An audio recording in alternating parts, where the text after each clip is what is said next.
Here is the full script.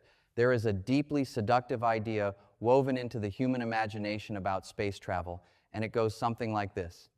You build a ship, you point it outward, you cross the void, you explore the unknown, and when you are ready, you simply turn around and come back. It is the logic of every sea voyage in human history.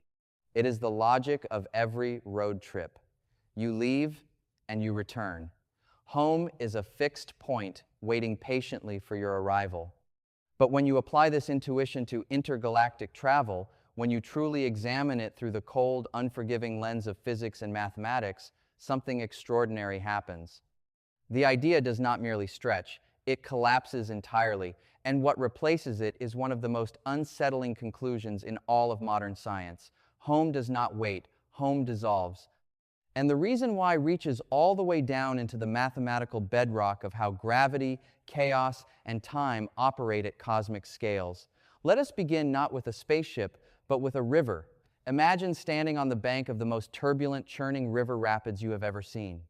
The water is an explosion of motion, thousands of individual bubbles and eddies and spiraling currents all tangled together in a system of almost incomprehensible complexity. Now imagine that you are standing in that river and you notice one particular small bubble sitting near your left hand. You observe it, you memorize its position, its neighbors, the way it moves. Then you step out of the river and walk along the bank for 6 hours. When you try to step back into the exact same position in the river, what do you find? Not that bubble, not even close to that bubble. The river has not preserved anything you observed. Every water molecule has rearranged itself in ways that were, practically speaking, impossible to predict from the moment you stepped out. The river did not wait for you. It continued being what it always was, a churning, evolving, dynamical system that does not carry the memory of your presence. That river is the Milky Way galaxy, and that bubble is our solar system. This is not poetry. This is gravitational dynamics. Our galaxy contains somewhere between 200 and 400 billion stars, each one exerting a gravitational pull on every other star, each one moving through space on a trajectory shaped by the cumulative gravity of hundreds of billions of its neighbors. The solar system is not sitting in a fixed address in the galaxy the way a house sits on a street. It is orbiting the galactic center at roughly 220 kilometers per second, completing one full orbit in approximately 225 million years. The entire galaxy itself is moving, being tugged by neighboring galaxies, shifting its orientation, breathing in and out through tidal forces it cannot resist. Everything is moving, and everything moves in response to everything else. Now, here is where physics introduces something that most people find profoundly counterintuitive. You might think that with enough computing power, with enough precise measurements, you could track all of these motions and essentially predict where everything will be in the future, or reverse the calculation and determine where everything was in the past. This was, in fact, the dream of 18th century physics. If you know the position and velocity of every particle in a system, the laws of classical mechanics should let you calculate the future and reconstruct the past with perfect precision. The universe, in this view, is a clock. Enormous, yes. Complex, certainly. But ultimately, a deterministic machine whose gears can be mapped. That dream ran headlong into a concept that would take another 2 centuries to fully understand. We call it deterministic chaos. And it changes everything. The critical word is deterministic. A chaotic system is not a random system. It still obeys Newton's laws perfectly. Gravity still follows the inverse square law with absolute fidelity. There is no randomness injected from outside. But there is a property of certain dynamical systems where infinitesimally small differences in initial conditions, differences too small to ever be measured precisely, grow exponentially over time until they produce wildly different outcomes. This is not a failure of our instruments. It is a mathematical feature of the equations themselves. The technical language is sensitive dependence on initial conditions, and it appears naturally in any gravitational system involving 3 or more bodies. This is the n-body problem. And it is not merely an unsolved puzzle waiting for a clever enough mathematician. For systems with 3 or more interacting gravitational bodies, There is no general analytical solution. You cannot write down an equation that tells you the exact state of a three-body system at an arbitrary point in the future. You must instead simulate it numerically, stepping forward in tiny increments, accumulating small errors at each step. And because of chaotic sensitivity, those small errors do not stay small, they grow. Over short timescales, your simulation is accurate. But over millions of years, then hundreds of millions of years, the exponential growth of numerical error overtakes the signal. The positions you calculate diverge catastrophically from the true positions. This is not a problem we can solve by building a bigger computer. A computer the size of the observable universe, running at Planck time resolution, could not overcome this mathematical barrier when the timescales involved are measured in billions of years. Now let us apply this to the situation facing any hypothetical civilization attempting to leave the Milky Way and return. The escape velocity from the Milky Way, the speed you would need to permanently exit the galaxy's gravitational grip, is roughly 500 to 600 kilometers per second. Even traveling at the most optimistic sublight speeds, crossing the roughly 50,000 light-years to the edge of the galaxy would take tens of thousands of years. Reaching the Andromeda galaxy, our nearest large galactic neighbor, at 2.5 million light-years away, would take millions of years even at a significant fraction of the speed of light. These are not engineering timescales, these are geological, even cosmological timescales.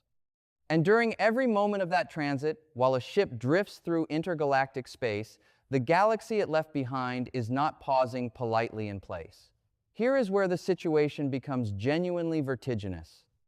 Astronomers have known for decades that the Milky Way and the Andromeda galaxy are on a collision course. They are approaching each other at roughly 110 kilometers per second, and current models predict they will begin their first close encounter in approximately 4 to 5 billion years, with a full merger following over subsequent billions of years. But even before that collision reaches completion, the gravitational interaction between the two galaxies, spanning millions of light-years, is already influencing the outer regions of both systems. And this interaction is not a gentle nudge. A galactic collision is a gravitational catastrophe measured on scales that are difficult for the human mind to internalize. Individual stars almost never physically collide because they are separated by such enormous distances. But the gravitational field of the combined system reshapes everything. Stars that have orbited the galactic center on stable, nearly circular paths for billions of years get flung onto radically different orbits. Some are ejected from the galaxy entirely as hypervelocity stars, sailing off into the intergalactic void. Others plunge toward the center where they had never ventured before. The galactic structure that exists today, the spiral arms, the stable orbital patterns, the identifiable neighborhoods of stars, will be transformed into something unrecognizable. Think about what this means for a traveler who left Earth 1 million years ago. They had a map. They knew which spiral arm the sun resided in. They knew approximately where in the galaxy to look, but their map was drawn for a galaxy that no longer exists in the configuration they memorized. The spiral arm the sun used to inhabit has wound differently, partially disrupted by tidal interactions. The stars that surrounded the sun when the traveler left have all moved onto new orbits, scattered across volumes of space vastly different from their original locations.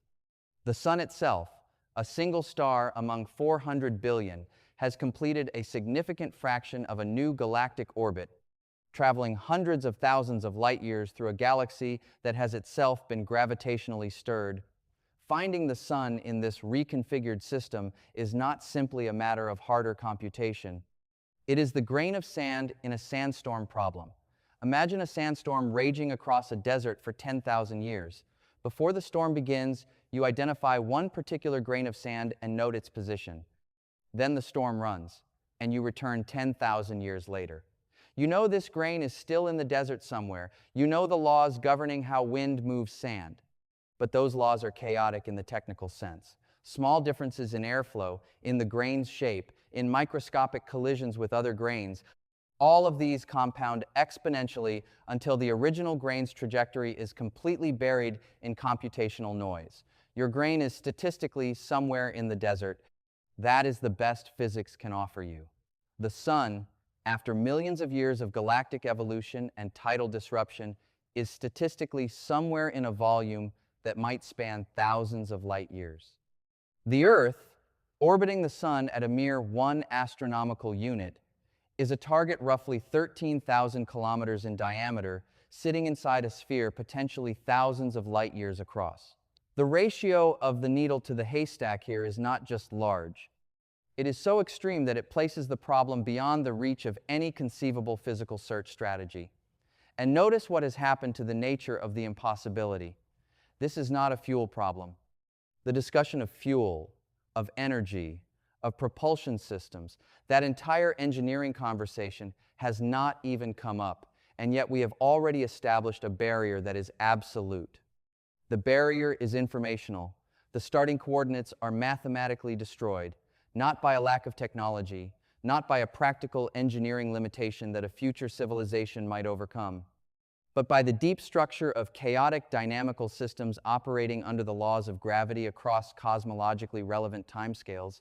There is something worth pausing over here. The laws of physics are time reversal symmetric at the microscopic level.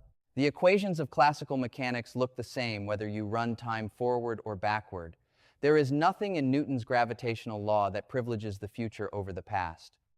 And yet, in practice, for a gravitational system of sufficient complexity operating over sufficient time, this symmetry becomes physically meaningless.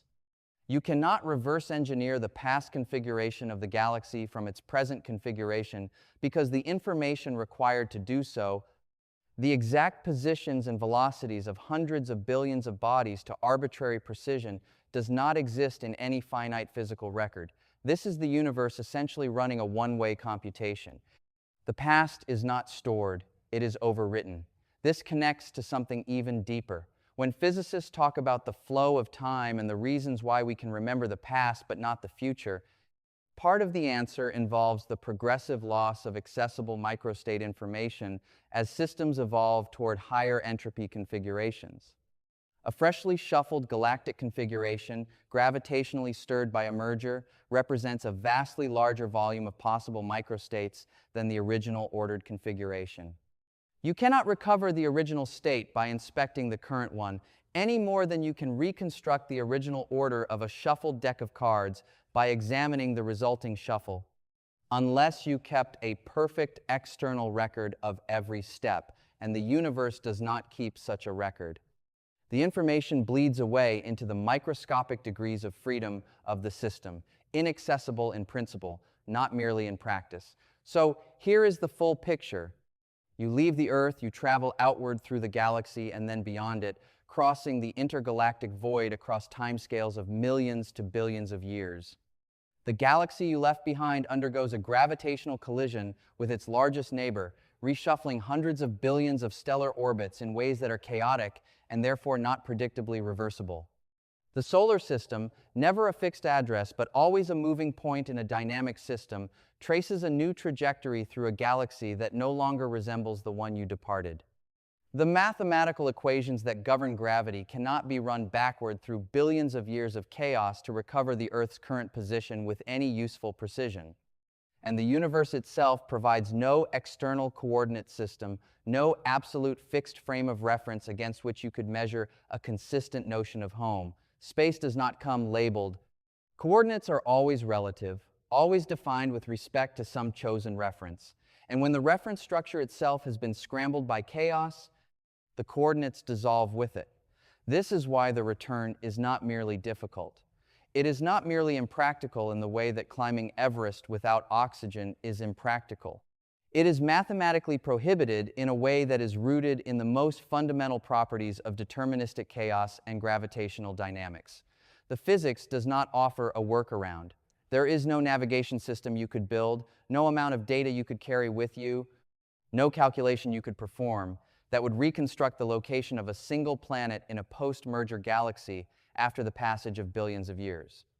You would be searching for a specific address in a city that has since been demolished, rebuilt, and renamed using a map drawn before any of it happened in a coordinate system that no longer corresponds to anything observable. The universe at these scales operates by rules that do not accommodate sentiment, do not preserve origins, and do not maintain forwarding addresses.